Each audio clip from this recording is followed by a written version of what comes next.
Hey everyone, I hope y'all are doing well. So, this week we are delving into some discussions around disability justice and thinking about how different disability justice activists and scholars can help us understand the different dimensions of intersectional analysis and think about ways to consider disability simultaneously with other categories of identity and experience, and how thinking about disability simultaneously with other categories of identity and experience can make for much richer and fuller analysis, and also create more grassroots solutions, more complete grassroots solutions to different social problems. So we're thinking first about that piece from Helen Mikosha, the intercategorical analysis of race, ethnicity, gender, and disability. And within this piece, what's really key is that the author helps illuminate the distinctions between the social and medical models of disability. So this may be familiar to some folks, but let's think about what does that mean to distinguish between a social and a medical model of disability. So a medical model of disability situates the experience of impairment at the level of the individual. So it really places the onus of responsibility on the individual to navigate life in ways that, uh, you know, find accommodations that see the experience of that impairment as being solely the purview of the individual to navigate. So it's not thinking about the experience of disability as being a social relationship, which the social model of disability does. So the social model of disability asks us to think about the ways that society produces disabling effects by not thinking about people with impairments in, say, the design of architecture, say, in, the way workforce relationships take shape. Thinking about how Susan Wendell, who helped, illuminate the ways that the social construction of disability takes shape, she noted how particularly the pace of life is really key in thinking about how the social construction of disability takes shape. So thinking about the ways that we have these very rigid paradigms that we ask all people to fit into in terms of having different expectations for work, time to completion for assignments, completing different projects, how a lot of that can be very inflexible and assume the different experiences of being able-bodied. So thinking about the ways that just generally the pace of life creates a certain form of rigidity that doesn't make space for the flexibility that many of us require, because we don't always fit into these rigid molds of able-bodiedness. So we're thinking with that about how the author points out these very key holes in sociological inquiry. So, the author notes that sociological inquiry has really favored the medical model of disability in practice in a lot of ways by, really individualizing problems as personal impairment. So, really individualizing the experience of impairment rather than looking at the disabling factors of social structures. So instead of thinking about the different disabling effects and consequences of social structures, it's thinking about how individuals are navigating different social structures, and putting that onus of responsibility on the individual to navigate different social structures and produce accommodations for themselves. So in a lot of ways, like the activist Stacey Milburn points out, it really lets society off the hook when we see impairment as being an individual problem, as being something that an individual needs to face themselves, because it's not enabling folks to see, like, hey, these different social structures need to be changed in order to reduce their disabling effects, and that it doesn't need to be this way. So that's what we're thinking about today, and is going to be a key framing. So thinking about how within critical disability disability studies, there is this conceptual distinction drawn between impairment as a functional limitation of the individual actor and disability as a socially generated system of discrimination. So, holding on to that as we move forward. So, the author draws key connections between race and colonization. And, just as a heads up, as we move forward in this discussion, there will be, further mentions of colonial violence, similar to, us talking about settler colonialism last week. So, just to, offer some awareness of that. So, the author points out the ways that disability became the rationale for different eugenic policies that were destined to become the mechanisms for the exclusion of different races and religious and cultural groups, and as well as, the elimination of different indigenous communities. So the process of colonization itself was a disabling experience for the survivors in various invasions. So thinking about the different ways that Western diseases and foods cause death and major illness is really key to think about how that's had lasting impacts and lasting effects in various ways.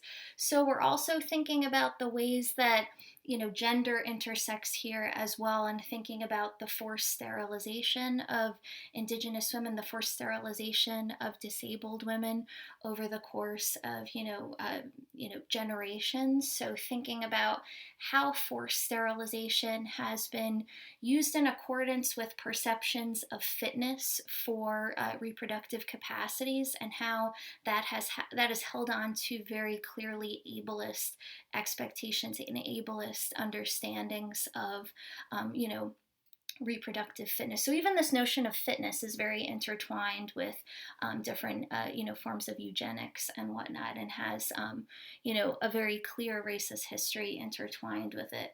So thinking about the various ways that the forms of reproductive control functioned as forms of social control over the years is really key to think about in this conversation, and in relation to discrimination and control over people with disabilities over the course of many years.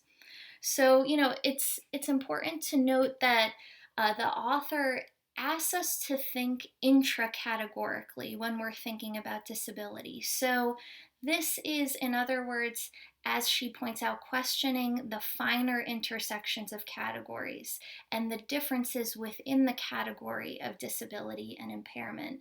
So, in other words, thinking about like the diversity within diversity when it comes to disability, and not creating monolithic understandings of the experiences of disability and impairment. So now moving into the Leah Lakshmi piece around care work and dreaming disability justice. So in the excerpt that I asked you all to check out, Leah discusses this notion of care webs. And I love how the piece opens with this question of, what does it mean to shift our ideas of access and care, whether it's disability, child care, economic access, or many more, from an individual chore, an unfortunate cost of having an unfortunate body, to a collective responsibility that's maybe even deeply joyful. So thinking about this notion of, shifting the idea of care from being, an individual responsibility, and, us all navigating this experience of, being, within diverse bodies, but thinking about, moving into, this space of thinking about care as being a collective responsibility, and what does that look like, and how has this been done over the years by various activists, in different spaces. So the author uses different, as she is delving into, different experiments of collective access, as she terms it. She's looking at the ways that, say for instance, different activists over, the course of, the 60s and 70s era social movements. They're part of this story and thinking about the ways that collective care has been taken shape. So, for instance, she notes the example of Star House, where Marsha P. Johnson and Sylvia Rivera lived, where, folks may be familiar with, these activists as being key figures in the gay liberation movement. But they all lived together and, pooled money from sex work and, shared hormones and, access to resources for healing and gender affirmation, and really engaged in, producing these structures of collective care for one another. So, like Mikosha, Lakshmi discusses the relationship between settler colonial histories and disability justice, and thinks specifically about this in relation to 60s and 70s era social movements, moving towards disability justice activism. So, thinking about how a key resounding call within 60s and 70s era disability justice activism was moving away from institutionalization and abusive state homes, and moving towards independent living and, different forms of deinstitutionalization. So thinking about, the ways that, the author is pointing out how over the course of various generations, and various incarnations of activist work, seeing how collective care functions as this antithesis to models of charity. So thinking about, the notion of, creating networks of solidarity as opposed to charitable models. So, what do I mean by that? Thinking about, if folks are, familiar with any different, mutual aid efforts, often there is this resounding call to, focus on solidarity and not charity, to build networks of solidarity and not charity, because solidarity is thinking about how we can, form genuine relationships with one another where we see our liberation as bound up with one another, as opposed to thinking about hierarchical relationships where there's dynamics of pity that tend to be associated with different charitable models. So, with that, Leah highlights these 5 key stories which help us brainstorm different experiments in collective care that seek to embrace a solidarity rather than charity model of, building, different forms of collective care. So, she looks at Lori Erickson, who is an activist who actually lived in Richmond for a while, and there's a funny mention of 821 Cafe in a personal letter that Lori Erickson wrote, so look out for that. But Lori Erickson's Care Collective that they formed, creating collective access in the 2010 Detroit conferences. So there's the U.S. Social Forum and the Allied Media Conference, and Leah points out how creating collective access, which was a group that formed during that time, sought to create a network of collective care. So that's another example. So she points out the crash and burn emergency model, which I am interested to hear what folks think about that as well, because I think we've all seen in various ways the crash and burn emergency model take shape.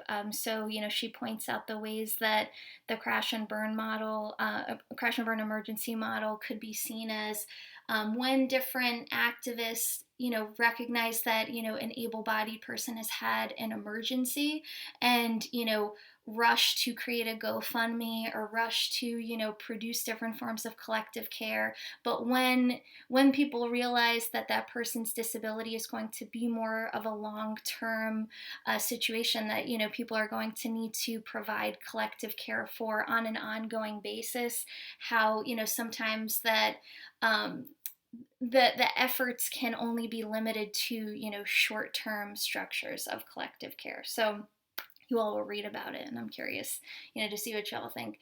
So then another story that Leah tells is creating a different version of collective access when it was attempted in the Bay Area after those Detroit conferences, as well as a virtual care web entitled the Sick and Disabled Queer Network that started on Facebook. So I am curious in our discussion to see what you all think about those stories. One of the questions I'm going to pose is delving into one of those stories and thinking about, what that story teaches us about efforts towards generating networks of collective care and any reflections it might inspire for you. So yeah, I look forward to hearing what you all have to say, and as usual, talking on the discussion board. All right, take care, everyone.